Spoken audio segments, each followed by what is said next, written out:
Welcome back to my channel అమ్మ official 09. చాలా రోజులైంది కదండి వీడియో తీసి.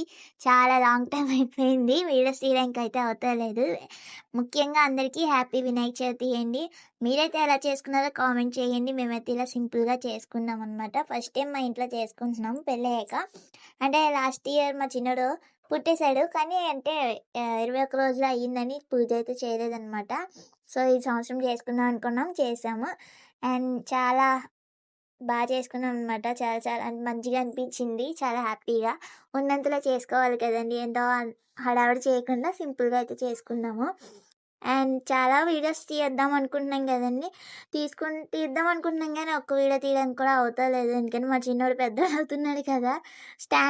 ఫోన్‌కి స్టాండ్ పెట్టి పెడుతుంటేనేమో లాగేస్తున్నాడు. పోనీ వీడియో తీసుకుందామా అంటే ఒకళ్ళేమో కుకింగ్ వీడియోస్ తీద్దామంటే మేము కుకింగ్ చేస్తానంటే వాడేమో కింద మా వంటగదిలోనే ఉంటున్నాడనమాట. అన్నీ లాగేస్తున్నాడు. కుకింగ్ వీడియోస్ కూడా తీయడానికి అవ్వట్లేదు. పోనీ మామూలుగా వ్లాగ్స్ తీద్దామన్నా వ్లాగ్స్ తీయడానికి కూడా అవుతలేదనమాట. ఫోన్ లాగేసుకుంటున్నాడు. అంటే ఫోన్ చూడడు వాడు, అసలు ఫోన్ అలవాటైతే చేయలేదు. కాకపోతే వీడియోస్ అయితే తీయనివ్వడు. తీసేసుకుంటాడు ఫోను, లేకపోతే కదిపేస్తున్నాడనమాట. మొన్నైతే ఫోన్ ఇసిరేసాడనమాట. కోపం వచ్చి ఇసిరేసరికి అప్పటి నుంచి మా ఫోన్ బాగా హ్యాంగ్ అయిపోతుంది. సో అందుకని వీడియోస్ అయితే కొంచెం తర్వాత తీద్దాంలే, కొంచెం పెద్దయ్యాక అనిపించి మేము అప్పుడప్పుడు తీస్తాం అని వీడియోస్ తీస్తున్నాం అనమాట మధ్య మధ్యలో. సో ఇదైతే మట్టిగా తెచ్చారనమాట ఈ షర్ట్ మొత్తం. సో ఎప్పుడన్నా వాడదాం అనుకున్నామో పైనుంచి దింపేస్తున్నాను అనమాట. చాలా వరకు పైన దింపుతున్నాను. పింగాణి ప్లేట్స్, ఇంకా గాజు కప్పులు అవన్నీ అప్పుడప్పుడు దింపుతున్నాను. ఇంక ఇవి వాడేద్దాం అని చెప్పి తీసానమాట, వినాయక చవితి కదా అనేసి. అండ్ మా ఇంట్లో స్పెషల్ ఏంటో చూడండి. మీ ఇంట్లో ఎన్ని రకాలు చేసారో కూడా ఖచ్చితంగా కామెంట్ అయితే చేయండి. నేను ఎన్ని రకాలు చేశాను చూడండి. ఇదైతే శనగలు అనమాట, ఫ్రై చేశాను. అండ్ ఇది హారిది ఎప్పుడు మార్నింగ్ వండేసరికి మూత పెట్టేశాను అనమాట. అది అలా అయిపోయింది, కొంచెం గట్టిగా అయిందనమాట, మేగడ కట్టింది. అండ్ ఇంకా ఈ పులిహోర, నిమ్మకాయ పులిహోర చేశాను అనమాట, ముద్దపప్పు. ఇంకా ఇదైతే పరమాన్నం అనమాట. ఇవి కుడుములు, వినాయకుడి వారికి చాలా ఇష్టం కదండి, అందుకే కుడుములు అయితే చేశాను అనమాట. ఇదైతే వైట్ రైస్, ఇంకా ఇదైతే గారెలు. నాకైతే కుడుములు చేయడం ఫస్ట్ టైం అయినా చేశాననమాట, ఎప్పుడు చేయలేదు నేను. సో ఇంకా చేయాలనుకున్నాను, కొంచెం కొంచెమే చేద్దాం అనుకున్నాను. అంటే ఎక్కువగా చేయాలనుకోలేదు. మేము ముగ్గురమే కదా, ఎక్కువగా తినం కూడా. సో అందుకని కొంచెం కొంచెం చేశాననమాట. Morning night 4:00కి లేసానమాట. 4:00కి లేసేసరికి పూజ అంతా ఎంత సర్దుకునేసరికి 11 అయింది. మొత్తం పూజ కంప్లీట్ అయ్యేసరికి మధ్య మధ్యలో మా చిన్నోడితో ఆడుతూ ఉన్నాము. ఎందుకంటే కొంచెం కొంచెం వాడితే అసలు ఉండడం, మధ్యలో మధ్యలో లేగడం, వాళ్ళు లేగుతాం మళ్ళీ ఏడుస్తూనే ఉన్నాడు. మధ్యలో ఆడి స్నానం గట్ట, బట్టలు రెడీ చేయడం, ఇవన్నీ మధ్యలో మధ్యలో చూసుకుంటే అసరికి కొంచెం లేట్ అయింది. లేకపోతే ఫాస్ట్గా అయిపోతుంది అనమాట. ఇంకా పాలి అయితే మాకు దేవుడి బాలకైతే మేక్ కొట్టేసాం అనమాట. సౌండ్ దబ్బమని వచ్చింది. సౌండ్కి అయితే లేచిపోయాడు. వాడు పడుకున్నాడు, కాకపోతే పాలి కడదామని చెప్పి మేక్ కొట్టేసరికి లేచిపోయాడు అనమాట. లేకపోతే పని అయితే చాలా ఫాస్ట్గా అవుతుంది. లేసాడంటే చాలా కిందకే దిగిపోయి మొత్తం అన్నీ లాగేస్తూనే ఉంటాడు. అస్సలు ఆ కుదురుండడు. చాలా పెద్దోడైపోయాడండి బాబు. మొత్తం అంటే వంటగదిలోని, కిచెన్లోని మాకు కింద కబోర్డ్ ఉంటుంది. ఆ కబోర్డ్లో మొత్తం దూరిపోతాడనమాట. గ్రైండర్ కట్ట అన్నీ బయట పడేసి ఆడు కబోర్డ్లోకి వెళ్ళి కూర్చుంటాడనమాట. లేదంటే పెద్ద గదిలో ఆడతాడంటే పెద్ద గదిలోనేమో మంచంకేసి గుద్దుకుంటాను అంటాడు. లేకపోతే గ్రైండర్తో ఆడతాడనమాట. బియ్యం డబ్బా అన్నీ బట్టలు మొత్తం పీకేస్తున్నాడు, కింద పడేస్తున్నాడు అన్నీ తీసి. వామ్మో! ఎన్నిసార్లు ఒక రోజులో మేము 4, 5 సార్లైనా సర్దుతూ ఉంటాం ఇల్లు. అంత హడావిడి చేస్తాడనమాట. నేనైతే రెడీ అవుదాం అనుకున్నాను. అంటే నా దగ్గర శారీ ఉంది ఆల్రెడీ. మేము ఎప్పుడు కట్టుకుందాం అనుకున్నా కుదురుతలేదనమాట. ఇవాళ కట్టుకుందాం, ఎలాగైనా శారీ కట్టుకుందాం, కొత్త శారీ అనమాట. బ్లౌజ్కి కూడా కుట్టించి రెడీగా పెట్టుకున్నాము. కాకపోతే కట్టుకుందాం అనుకునేసరికి మా చిన్నోడు మొన్నసారి చీర కట్టుకుంటే ఏడ్చేసాడనమాట. చీరలో నన్ను ఒళ్ళో కూర్చొని పెట్టుకోవడానికి ఇబ్బంది అయిపోతుంది అడిగి. ఒళ్ళో కూర్చోబెట్టుకుని అస్సలు ఉండట్లేదు, కంఫర్ట్గా ఫీల్ అవుతలేదు. సో అప్పుడు కట్టుకుందామన్నా ఎలాగో లేట్ అయిపోతుంది, వాడు ఉండట్లేదు, వెనకాల నుంచి ఏడుస్తూ ఉన్నాడు అనేసి కట్టుకోలేదు. అయినా ఎందుకులే, మా వాడు కొంచెం పెద్దోడైతే ఎలాగోనా వాడి పని ఆడితే మా 10 మందే కదా. ఇప్పుడైతే వాళ్ళ కూర్చోబెట్టుకుందామంటే కంఫర్ట్గా ఫీల్ అవ్వడం లేదు. అండ్ దగ్గరికి కూడా రావట్లేదు. శారీ కట్టుకుంటే ఏదో కొత్త వాళ్ళు చూసినట్టు చూస్తున్నాడు అనమాట. అందుకే ఇబ్బంది పడుతున్నాడు. అందుకే నేనైతే శారీ కట్టుకోలే. సింపుల్‌గా డైలీ వేర్ డ్రెస్ ఏసుకున్నాను మనం. అండ్ పైనైతే పూజ చేసేసుకున్నాను ముందు. ఫస్ట్ నాకెప్పుడు కూడా పైన పూజ చేసుకొని తర్వాత కింద పూజ చేసిన అలవాటు. అందుకని పైనైతే పూజ అయితే చేసుకున్నాను. తాంబూలం కట్ట అన్నీ పెట్టేసరికి మా హస్బెండ్ సబ్స్క్రైబర్స్ కూడా హారతిద్దాము అని చెప్పేసి అలా ఇస్తున్నారనమాట. అండ్ మా చిన్నోడిని కూడా అలా పాను బయట తిప్పుతూనే ఉంటారు బండి మీద. బండి మీద తిరుగుతా ఉంటున్నారు. ఇదైతే మా చిన్న పీట అనమాట. మా మావయ్య గారు ఉంటప్పుడు పీట చేయించారంట అది. పీట లేదనేసి. అండ్ పూజ చేసుకోవడానికి కూడా చాలా బాగుంది. ఎందుకంటే బొమ్మ పెట్టుకోవడానికి కరెక్ట్‌గా అయితే సరిపోయింది. అండ్ ఎత్తుగా ఉండడం కూడా చాలా బాగుందనమాట. బాగా నచ్చింది నాకైతే పీట. దాని మీద ఇంకెప్పుడు చేసుకున్నా పూజ చేసుకున్నా సరే దాని మీదే పెట్టాలనుకున్నాను. అందుకని ఆ పీట అయితే దేవుడి కోసం అని సపరేట్‌గా తీసాను. అండ్ పాలికి కూడా ఫ్రూట్స్ అన్నీ కొనుక్కొచ్చాము. ముందు రోజే వెళ్ళొచ్చాము. చాలా వర్షం పడుతూనే ఉంది అలాగా. అయినా పర్లేదని చెప్పి వర్షంలో వెళ్ళొచ్చి ఫ్రూట్స్ ఇంకా పత్రి ఇవన్నీ మా మామిడాకులు అయన్నీ తీసుకొని వచ్చేసామనమాట ముందు రోజే. తర్వాత ఈ రోజైతే మేమెళ్ళి మా హస్బెండ్ ఒక్కరే వెళ్ళి బొమ్మ అయితే తీసుకొచ్చారు. ముందు రోజు మంగళవారం కదండీ! మంగళవారం బొమ్మను తీసుకురాకూడదు అన్నారు. అందుకని బుధవారం తెచ్చుకుందాం అనేసి వెళ్ళి బొమ్మను తీసుకొచ్చారనమాట. మా చిన్నోడు చూడండి ఎలా చేస్తున్నాడో. ఆళ్ళ నానమ్మని పడుకోనివ్వడు. పడుకుంటేనేమో ఇలాగ గిల్లేస్తాడు. ఆడి వంకే చూడమంటాడు. ముద్దులు పెట్టేస్తున్నాడు. లేదంటే కరిసేస్తున్నాడు. కోపమొస్తే కొట్టేస్తున్నాడు. ఏదన్నా చిన్న కోపం వచ్చినా ఏదన్నా ఇమ్మంటే ఇవ్వలేదంటే జుట్టు లాగేస్తాడు. లేకపోతే ముక్కు కరిసేస్తాడు. బుగ్గలు కట్టి కరిసేస్తాడు. లేదంటే చేతిలో ఏముంటే అది ఇచ్చుకొని కొట్టేస్తున్నాడు. లేదంటే ఇసిరేస్తాడనమాట. మొన్నైతే మరి వాటర్ పట్టమన్నాడు. కొంచెం వాటర్ పట్టాను. ఇంక చాలా మా అన్నం తినవు నువ్వు అని అన్నానని బుర్ర గోడకేసి గుద్దేసుకొని బీభత్సంగా ఏడ్చేసాడనమాట. అంత కోపం మా వోడికి. చాలా కోపం ఎక్కువైపోయింది బాగాను.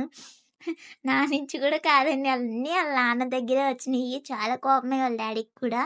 అంతే మరీ అంత లేదు కానీ వీడికి అంత కోపం ఎలా వచ్చిందో తెలీదు. ఉత్తినే కోపం వచ్చేస్తది. ఏమన్నా అన్నామంటే అలుగుతాడు. లేదంటే కోపం వచ్చేసి కొట్టేస్తాడు. ఏదన్నా ఉంటే మా మీదకి ఇసిరడు. బయటికి ఇసిరేస్తాడు. మంచం మీద ఉంటే కిందకి ఇసిరేస్తాడు. అందుకని అలా టీవీ పగలగొట్టేస్తాడేమో భయంతోనే మేమైతే టీవీ స్టాండ్ తీసేసి ఇంకా గోడకి పెట్టిచ్చేసాం అనమాట టీవీ అయితే. మొన్న బర్త్‌డే వీడియో పెట్టాం కదండీ! లాస్ట్ టైమ్ అది లైవ్ పెట్టామనమాట. ఆ వీడియో ఎవరైనా చూడకపోతే చూడండి. యాక్చువల్‌గా మేము మామూలు వీడియో తీద్దామనుకున్నాము. కాకపోతే మామూలు వీడియో అయితే అవ్వలేదు. అడ్డంగా తీయాలి కదా! మాకు తీసేవాళ్ళు ఎవరు రాలేదు. మేము ఎవరిని పిలవాలనుకోలేదు. ఎందుకంటే లాస్ట్ టైమ్ మా చిన్నోడికి పేరు పెట్టేటప్పుడు అందరిని పిలిచామనమాట. ఊర్లో ఉన్నవాళ్ళని కూడా అంటే అందరిని పిలిచాము. ఎవరు వస్తానన్నారు గానీ ఎవరు రాలేదు. మేము ఇంటికాడ ఫుడ్ కూడా ప్రిపేర్ చేసేసాము ఆల్రెడీ. ఫుడ్ వండేసాము. అండ్ పూజ అయిపోయాక ఇంటికొచ్చే అందరికీ ఫోన్ చేసాం ఎవరు రాలేదనేసి. ఎవ్వరూ రాలే. ఇంక మా వదిన, నేను, మా ఫ్యామిలీ, మా వదినల ఫ్యామిలీ అండ్ మా మా హస్బెండ్ వాళ్ళ ఫ్రెండ్స్ వచ్చారంతే. మేమే ఉన్నాము. అండ్ మా పెద్దత్తయ్య గారొచ్చారు. వాళ్ళ అబ్బాయి గారు. వాళ్ళే ఉన్నామనమాట. ఎంతమంది చెప్పినా ఎవరు రాలేదు. అందుకని ఇప్పుడు కూడా మేము చెప్పాం గానీ, మా వీధిలో వాళ్ళకి కొంతమందికి చెప్పాం కేక్ కటింగ్‌కి. కానీ వాళ్ళు కూడా వర్షం పడడం వల్ల రాలేదు. అండ్ ఫ్రెండ్స్‌కి కూడా చెప్పాం గానీ ఎవరు రాలేదు. అంతేలెండి ఎవరొస్తారు ఈ రోజుల్లోని ఎవరి బిజీ లైఫ్ వాళ్ళది. కొంతమందికైతే డబ్బు చూసి వస్తారు. కొంతమంది ఫ్రెండ్స్ అనుకోని వస్తారు. కొంతమందేమో బాగా డబ్బున్న ఈళ్ళ దగ్గర ఏముందిలే అనుకుని రారు. ఎవరున్నా లేకపోయినా మన హ్యాపీ లైఫ్ మనదే కదండీ! మేమైతే ఎవరున్నా లేకపోయినా సరే మనం ఉన్నాం కదా అనుకొని మా వదినల ఫ్యామిలీ వచ్చారు. ఇంక మా మమ్మీ వచ్చారు. ఇది చాలులే అనుకున్నాము. అండ్ మా పక్కింటోళ్ళు, ఎదురింటోళ్ళు కూడా వచ్చారనమాట పిల్లలు. వాళ్ళతో కలిపి అందరూ చిన్నగా అయితే గ్రాండ్‌గా చేసుకున్నాం. ఎవరు రాకపోతేనేమి వాళ్ళ గురించి బాధపడే అవసరం కూడా మాకు లేదు. ఎవరొస్తే వాళ్ళు ఉన్నట్టు లేకపోతే మేము ఇంకా అంత చెప్పలేను. అండ్ నా సొంతం అనుకున్న వాళ్ళు కూడా కనీసం మిస్డ్ కాల్ ఇచ్చినా సరే ఎత్తని పరిస్థితి. ఆళ్ళకి కోపం వచ్చేస్తదంట.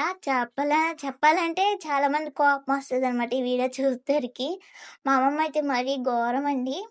అండ్ ఏంటంటే మా అన్నయ్యతో అన్నయ్య నేను పుట్టింట్లో ఉన్నప్పుడే అన్నయ్య అని పిలిస్తేనే అన్నయ్య అన్నం తింటావంటే, తింటాడులే నీకెందుకు ఆడికి ఆకలేస్తే తింటాడు లేకపోతే లేదు అనేసి మాట్లాడేదనమాట. అంతలో ఉన్న ఆవిడే ఇప్పుడు కనీసం మా అన్నయ్య మాట్లాడి 2 ఇయర్స్ అవుతుంది. అసలు మాటలని కూడా మాట్లాడనివ్వదు. 2 ఇయర్స్ అవుతుందంటే మా అన్నయ్యని చూసి ఎంతలా రెచ్చగొట్టారో మరి ఎవరో రెచ్చగొట్టారో తెలీదు నాకు. అంత కోపమొస్తుందనమాట. నాకు ఏదో చిన్న అవసరం వచ్చిందని ఎప్పుడు మా మమ్మీకి ఫోన్ చేసి మాట్లాడతాను. అలాంటిది ఒకసారి ఏమైందంటే ఫోన్ ఎత్తట్లేదు మా మమ్మీ. 10 డేస్ అయిపోయింది ఇంటికి కూడా రాలేదని చెప్పేసి మా నా సొంతమే కదా అని చెప్పేసి ఒక ఒక ఆవిడకి మెసేజ్ పెట్టాననమాట. ఫోన్ చేయించు అని చెప్పేది. తర్వాత ఆవిడ మరుసటి రోజు ఫోన్ చేసి ఏదో మా అమ్మమ్మ ఫోన్ చేసి, "అసలు నువ్వు మెసేజ్ ఎందుకు పెట్టావు? నీకు సంబంధం ఏంటి? మెసేజ్ పెట్టాల్సిన అవసరం ఏంటి?" అని చెప్పి తిట్లు తిట్టింది. ఎవరిని సొంతం అనుకున్న వాళ్ళు కూడా నమ్మవసరం లేదండి ఈ రోజుల్లోని. అందుకే నేను ఎవరి గురించి పట్టించుకోవట్లేదు. ఆల్రెడీ చెప్పానుగా, చెప్పినా సరే ఎలాగో రారు కదా అంటే నేను ఫోన్ చేసినా ఎలాగో ఎత్తరు. ఏకంగా నా స్టేటస్ చూసి ఏదైనా ఇన్‌స్టాగ్రామ్‌లోని మా అన్నయ్య స్టేటస్ చూస్తాడు. నా రీల్స్ అన్నీ చూస్తాడు. అలాంటిది ఓ రోజు మా అమ్మమ్మ మాటలొచ్చి మా అమ్మమ్మ అనేదనమాట. "నీ వీడియోస్ నేను చూసాను. ఎవరో బయట అతను చూపిచ్చారు మాకు" అని చెప్తుంది. అంటే మా అన్నయ్య చూసాడని చెప్తే నేను ఎక్కడ హ్యాపీగా ఫీల్ అవుతానో అని అంతలా ఉంటారనమాట. పోనీలే వాళ్ళెవరో మాట్లాడిపోతే మా మమ్మీ వస్తుంది కదా అని హ్యాపీగా ఉన్నాను నేను. సో మా మమ్మీ వస్తారు, చిన్నోడితో ఆడతారు, ఉన్నంతసేపు ఉండి మళ్ళీ వెళ్తారనమాట. ఎవరు గొడవలు పెట్టేవాళ్ళు చాలామంది ఉంటారు. కానీ అవన్నీ లెక్క చేయకండి. కొంతమంది చాలా రెచ్చగొడతా ఉంటారనమాట. అంటే ఉన్నవి లేనివి కూడా చెప్తా ఉంటారు. అయి ఫస్ట్ ఆఫ్ ఆల్ అర్థం చేసుకోండి. నిజం చెప్తున్నారో, అబద్ధం చెప్తున్నారో ఆలోచించి అప్పుడు మనుషుల్ని దూరం పెట్టుకోండి. ఏదో చెప్తున్నారు కదా అని చెప్పేసి అవునవును అని చెప్పేసి దూరం పెట్టేయకండి. అవన్నీ నేనైతే ఎక్కువగా పట్టించుకోను అండ్ ఎక్కువగా ఆలోచించను కూడా. ఎందుకంటే ఆలోచిస్తా ఉంటే బుర్ర పాడైపోతదనమాట. మన ఫ్యూచర్ గురించి మనం ఆలోచించుకోవాలి గానీ అయిపోయిన గొడవలు ఎందుకులే అనిపిస్తది ఒక్కోసారి అయితే నాకు. అయినా ఇంట్లో ఎవరైనా ఇప్పుడు అత్తగారి ఇంట్లో బాగోకపోతేనే కదా అలాంటివి ఆలోచిస్తూ ఉంటాను. నాకు అలాంటి ఇబ్బంది ఏం లేదు. సో, నేనైతే చాలా హ్యాపీగా అయితే ఉంటాననమాట. మా హస్బెండ్ అండ్ ఫ్రెండ్లీగా ఉంటారు మా అత్తయ్యగారు కూడాను. అండ్ అందుకని నేనంతే శుభ్రంగా హ్యాపీగా అయితే ఉన్నాననమాట. చాలామంది అనుకుంటారేమో, అమ్మో! అత్తయ్య గారు ఎలా ఉంటారేంటి అనుకోని, హస్బెండ్ ఏంటి అలా ఉంటారేంటో అనుకుంటారు కదా! మా హస్బెండ్ అయితే నాతో ఫ్రెండ్లీగా ఉంటారు. అండ్ మా అత్తయ్య గారు కూడా అలాగనే ఉంటారు. మా ఇంట్లో ఎలా ఉంటానో అలాగే ఉంటాననమాట ఇక్కడ గూడా. నాకు నచ్చినవి అడుగుతాను అత్తయ్య కావాలని. అండ్ మా హస్బెండ్ కూడా అడుగుతాను. నాకు ఇది కావాలి, అది కొను అది అని చెప్పేసి అన్నీ ఓకే చెప్తారనమాట. అండ్ వీడియోస్ తీద్దామన్నా సరే అన్నీ ఓకే చెప్పారు. అండ్ అలా ఆలోచించే వాళ్ళు ఉన్నప్పుడు ఇలాంటి మెంటల్ టెన్షన్‌లు అయితే అస్సలు పెట్టుకోవాలనుకోవట్లేదు. అండ్ ఈ వీడియో చూసిన వాళ్ళైతే వెంటనే చూసిన వెంటనే అయితే నాకు ఫోన్ రావచ్చు. నెక్స్ట్ వీడియోలో అయితే నేను చెప్తాను. మా చిన్నోడికైతే చిన్న గిఫ్ట్ కొన్నామనమాట బర్త్‌డేకి. ఆ గిఫ్ట్ ఏంటి అనేది మీకు నేను నెక్స్ట్ వీడియోలో చూపిస్తానండి. యాక్చువల్లీ అది కొనేటప్పుడే మేము వీడియో తీద్దాం అనుకున్నాము. బట్ ఏంటంటే వర్షం పడడం వల్ల మాకైతే కుదరలేదు. అండ్ మేము ఒకే బండి మీద వెళ్ళడం వల్ల వీడియో తీయడం కూడా అవ్వదనమాట. మా అత్తయ్య గారు, నేను, మా చిన్నోడు, మా హస్బెండ్ ఒకే బండి మీద అలా తిరుగుతా ఉన్నామనమాట. షాపింగ్‌కెళ్ళాం, నెక్స్ట్ డీమార్ట్‌కెళ్ళాం. అన్నీ తిరిగేసరికి మాకు వీడియో తీయడం కూడా అవ్వలేదు. అందుకే నేను వీడియో అయితే తీయలేదు. నా చిన్న బిట్స్ అయితే తీశాననమాట. అవి వీడియో అయితే నేను కంపల్సరీ రేపైతే పోస్ట్ చేస్తాను. మా చిన్నోడికి ఏం గిఫ్ట్ కొన్నాం అనేది కంపల్సరీ అయితే చూడండి. అండ్ మా చిన్నోడు చాలా హ్యాపీగా ఫీల్ అయ్యాడనమాట గిఫ్ట్ చూసి. అదైతే మెకానిక్ తిప్పేస్తాడనమాట. ఏదన్నా చిన్న కారు కొంటే ఫస్ట్ గౌరీపట్నం వెళ్ళినప్పుడు చిన్న కారు కొన్నాము. అదైతే చిన్న పార్ట్‌లుగా నాశనం చేస్తాడనమాట. దాని పార్ట్‌లు ఇప్పేసి. ఈసారైతే సర్ప్రైజ్ అనమాట వాడికి. వెంటనే ఆహ్, చాలా హ్యాపీగా అయితే ఫీల్ అయ్యాడు సర్ప్రైజ్ చూసి. అండ్ దాంతోనే ఉంటున్న 24 అవర్స్ దాంట్లోనే ఆడతాడనమాట. దాంట్లోనే ఫుడ్ తింటాడు. అలా ఆడిపిస్తా ఉంటాం దాంతోనే ఎక్కువగాను. అంత బాగా నచ్చింది. ఆ గిఫ్ట్ ఏంటో అనేది మీరు నెక్స్ట్ వీడియోలో అయితే చూడండి కంపల్సరీగా. అండ్ మా చిన్నోడు పుట్టేటప్పుడు ఎలా ఉంటదంటే అండి, నేను, మా హస్బెండ్, ఇంకా మా అమ్మగారు ఉన్నారనమాట. మా అత్తయ్య గారు. మేము నలుగురే ఉన్నాము. అండ్ మా హస్బెండ్ వాళ్ళ ఫ్రెండ్ ఉన్నారనమాట. అఖిల్ అని చెప్పేసి. తనే పోలీస్ స్టేషన్‌లో సైన్ పెట్టింది కూడా తనే అనమాట. అండ్ పుట్టేటప్పుడు తనే వచ్చాడు. అండ్ ప్రెగ్నెన్సీ టైమ్‌లో ఎప్పుడు హాస్పిటల్‌కెళ్ళినా ఏదన్నా అవసరం వచ్చినా తనే వచ్చాడు వాడన్నయ్య. పుట్టేటప్పుడు కూడా అన్నయ్య ఉన్నాడనమాట. పుట్టేటప్పుడైతే మా మార్నింగ్ పెయిన్స్ వస్తున్నాయని చెప్పేసి మా హస్బెండ్, నేను హాస్పిటల్‌కి వెళ్ళిపోయామనమాట. నెక్స్ట్ మా మమ్మీకి ఫోన్ చేసి రమ్మంటే మా మమ్మీ వచ్చారు. తర్వాత అత్తయ్య కూడా వచ్చారనమాట హాస్పిటల్‌కి. అండ్ మార్నింగ్ వెళ్తే నైట్‌కి డెలివరీ అయ్యింది.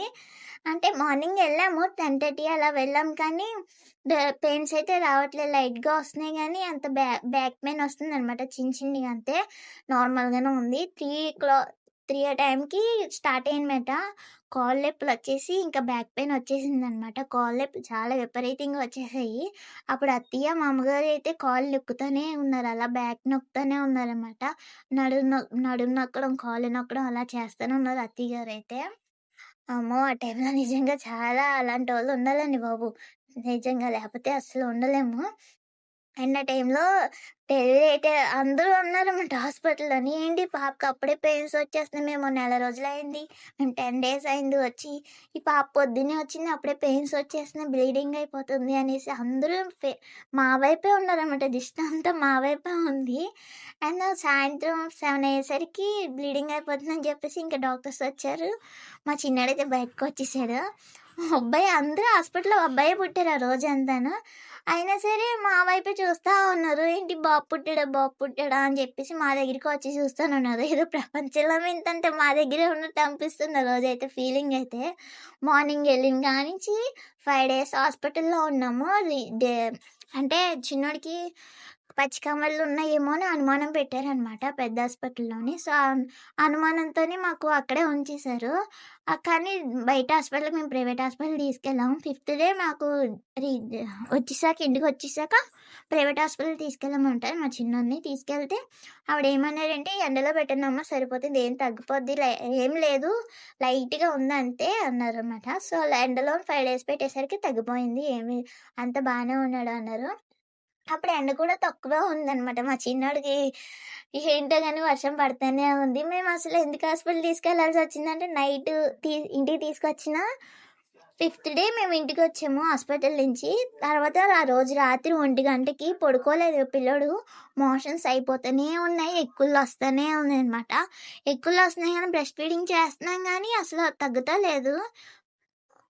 అప్పుడేం చేశామంటే ఇంకా హాస్పిటల్‌కైతే 1 గంటకి తీసుకెళ్ళిపోయాము. హాస్పిటల్‌కి 1 గంటకి మేడం అయితే బాగానే ఉన్నారనమాట. ఫోన్ చేసి "ఉన్నారా మేడం" అంటే ఉన్నామన్నారు. సో, హాస్పిటల్‌కైతే తీసుకెళ్ళిపోయాము. అంతా బాగానే ఉందమ్మా. ఏం ప్రాబ్లమ్ అయితే లేదు అని చెప్పి మోషన్స్ తగ్గడానికి అరకిచ్చారు. తగ్గిపోయింది మా చిన్నోడికి. అండ్ ఇంకా అప్పుడు బాగానే ఉన్నాడు. అప్పటినుంచి మేము ఆ మేడం దగ్గరికే తీసుకెళ్తామనమాట.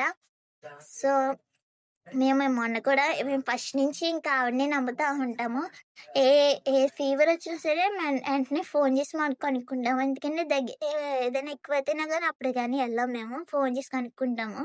ఆవిడ కూడా రండి అని చెప్పదనమాట. ఏమన్నా అయితే ఫోన్ చేయండమ్మా అంటారు. అంత చూస్తారు మేడం అయితే. నాకు కూడా మొన్న మేమైతే హెల్త్ ప్రాబ్లమ్ వచ్చిందని హాస్పిటల్‌కెళ్ళామంట. స్కానింగ్ గట్టా తీశారు. అంతా బానే ఉందమ్మా అన్నారు. సో, అంతా బావుంది కదా! అని జెప్పేసి వచ్చేసాము. 10 డేస్ తర్వాత చెప్తామన్నారు. ఈరోజైతే ఫోను చేస్తే అంతా బానే ఉందమ్మా హెల్త్ కండిషన్ అంతా అన్నారు. అంటే పీరియడ్స్ రావట్లేదు. 1 ఇయర్ అయిపోయింది అని జెప్పేసి స్కాన్ చేశారనమాట. అంతా బానే ఉంది. ఏ ప్రాబ్లమ్ అయితే లేదమ్మా అన్నారు. సో, అంతే ఫ్రీగా ఉన్నామనమాట. ఇంకా మా చిన్నోడైతే ఫుల్ అల్లరి చేస్తా ఉన్నాడు. నా పక్కకొచ్చి నుంచొని చూస్తున్నాడు. మా పూజ చేసినంత సేపు ఎలా చూస్తున్నాడంటే పైనుంచి దిగిపోతాననే చూస్తున్నాడు. దిగిపోతే అన్నీ లాగేయడానికే చూస్తున్నాడనమాట. కిందకి వదిలానంటే చాలండి మొత్తం అన్నీ లాగేస్తూనే ఉంటాడు. పాడు చేసేస్తాడు. ఏమైనా తినిపిద్దామన్నా తినడు ఎక్కువగాను. వాడికి నచ్చింది ఎక్కువగా కారంగానే ఉండాలి. ఏదైనా చిన్న స్వీట్సే తింటాడు. అది కూడా తక్కువ తింటాడు. కారంగానే తింటాడు. నేనెప్పటి నుంచే కారం అలవాటు చేశాననమాట. వారంలో ఒక్కసారే నేను చారన్నం పెడతాను. మిగతా అన్ని రోజులు నేను పప్పు గానీ, లేదంటే కూరన్నమే పెడతాను ఎక్కువగా వాడికి మాక్సిమం కూరన్నమే పెడతాను. అండ్ ఉప్మా అలాంటియన్నీ అలవాటు చేస్తాననమాట. ఎగ్ రైస్, ఫ్రైడ్ రైస్ అదే టమాటా రైస్ అలాంటివన్నీ చేసి పెడతాననమాట. కొత్తిమీర రైస్ అలాగా వారం రోజుకో రకం చేసి పెడతాను. ఈడికి మాక్సిమం కారం అయితే అలవాటయిపోయింది. ఫస్ట్ నుంచి ఈడంతే కారంగానే తింటాడు ఫుడ్ అలవాటు చేసిన కానించి. స్వీట్ చాలా తక్కువగా తింటాడు. అండ్ మా వాడు ఏ ఫుడ్ నేను ప్రిపేర్ చేస్తాననేది కూడా నేను ఒక్కొక్క వ్లాగ్ అయితే పెడతాను. 7 డేస్ అండ్ బేబీ ఫుడ్స్ అని చెప్పి. ఆ వీడియోస్ కూడా చూడండి. అండ్ మా చిన్నోడు ఇలా మా చిన్నోడు చేసే అల్లరి కూడా ఒక వీడియో తీసాననమాట. ఆ వీడియో కూడా నేను చూపిస్తాను. అండ్ ఈ పాటికి మీ వీడియో చూసి ఏంటో సర్ప్రైజ్ అని మీకు సర్ప్రైజ్ గిఫ్ట్ అని మీకు అర్థమైపోయి ఉంటుంది. మధ్యలో చాలాసార్లు చూపించే ఉంటాను వీడియోలో. చూడండి ఖచ్చితంగా. మీకు ఎవరైనా గెస్ట్ చేసి ఉంటే కామెంట్ అయితే చేయండి సర్ప్రైజ్ గిఫ్ట్ ఏంటో. అండ్ మీరెలా పూజ చేసుకున్నారో మాకైతే కామెంట్ చేయండి. అండ్ మేమైతే ఇలా సింపుల్గా చేసానమాట. మా ఉన్నంతలోనే మాకు ఎంత ఉంటే అంతే చేసుకోవాలన్నమాట. బొమ్మలనైనా దేవుడు వినాయకుడే కదా ఉంటాడు. నాకు ఫస్ట్ నుంచి వినాయకుడు అయితే బాగా నమ్మకము. మా చిన్నోడు నాకు ఫస్ట్ నుంచి నమ్మకము బాగా వినాయకుడైతే. అలాగే మా చిన్నోడు కూడా వినాయకుడి నక్షత్రంలో పుట్టాడు. వినాయకుడు బా బర్త్డే టైంలోనే పుట్టాడనమాట. అందుకే నేను ఎక్కువగా వినాయకుడిని నమ్ముతా ఉంటాను. వాడికి కూడా గణపయ్య నా పేరే పెట్టాను. ఎవరికైనా మా చిన్నోడి పేరు పూర్తి పేరు ఎవరికీ తెలియదు కదండి. మా చిన్నోడి పూర్తి పేరు ఏంటంటే ఘనశ్రీ వినిల్ అసలైన పేరు. బట్ ఏంటంటే మేము ఘన అని పిలుస్తాం, లేదంటే చిన్నోడు అని పిలుస్తాను. ఆధార్ కార్డులో పేరైతే ప్రణవ్ అని ఉంటుంది. ఫస్ట్ మేము ఆధార్ కార్డు కోసం ప్రణవ్ అని పేరు పెట్టేసాము. తర్వాత నక్షత్రం బట్టి ఘనశ్రీ వినిల్ అని పేరు పెట్టామన్నమాట. Like, share and subscribe to my channel. మా వీడియో అయితే నచ్చినట్టయితే లైక్ చేయండి అండ్ షేర్ చేయండి, కామెంట్ అయితే చేయండి ఖచ్చితంగా. ఇంకా మా వీడియోస్ ముందు ముందు వస్తూ ఉంటాయి. ఇంకా రెగ్యులర్గా అయితే మా వీడియోస్ అయితే చూడండి. మా చిన్నోని చూసారుగా రెడీ చేశానమాట ఎలా ఉన్నాడో. బుద్ధిమంతులాగా. Bye bye.